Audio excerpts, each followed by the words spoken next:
యేసయ్య నామములో వీడియో చూస్తున్న మీ అందరికీ నా హృదయపూర్వక వందనాలు తెలియజేస్తున్నాను.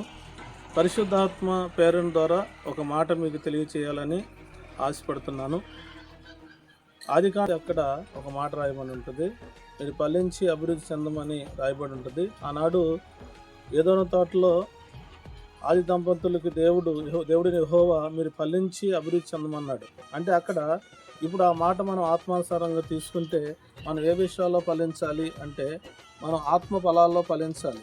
బైబిల్ గ్రంథంలో మన గలతీ పత్రిక 5వ అధ్యాయం 22వ వచనం చదివితే అక్కడ ఆత్మ ఫలాలు రాయబడి ఉంటాయి.